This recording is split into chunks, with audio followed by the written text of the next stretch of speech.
যদুবংশীয় সুরসেনের কন্যা মাদ্ররাজের রাজকুমারী কুন্তী একবার ঋষি দুর্বাসার সেবা করেছিলেন। কুন্তীর সেবায় প্রসন্ন হয়ে ঋষি দুর্বাসা তাকে এক শক্তিশালী মন্ত্র বরদান করেন, যে মন্ত্রটি জপ করে যে কোনো দেবতার সন্তান লাভ করা সম্ভব। একদিন কৌতূহলবশ কুন্তী সূর্যদেবের মন্ত্র উচ্চারণ করলে সূর্যদেব এক সন্তানকে কোলে নিয়ে কুন্তীর সামনে প্রকট হন।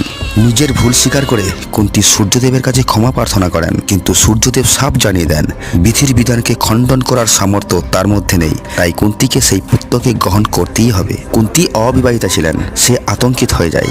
রাজ্য এবং সমাজের লজ্জা ভয়ে সূর্যদেবের পুত্রকে গ্রহণ করতে সে অস্বীকার করে। তখন সূর্যদেব তার সন্তানকে নদীতে ভাসিয়ে দেওয়ার পরামর্শ দেন, কারণ সূর্যদেব জানতেন তার সন্তানের ক্ষতি করার সামর্থ্য কোনো দেবতার মধ্যে নেই। এরপর রাধা এবং অধীরথ নামের এক নিঃসন্তান দম্পতি সেই সন্তানকে কুড়িয়ে পান এবং তার লালন পালন করেন। তার স্ত্রীর নাম অনুসার সেই পুত্রেরও নাম রাখেন রাধে, কিন্তু পৃথিবীর কাছে সেই সন্তান মহাবীর দানবীর কর্ণ নামে পরিচিত ছিল।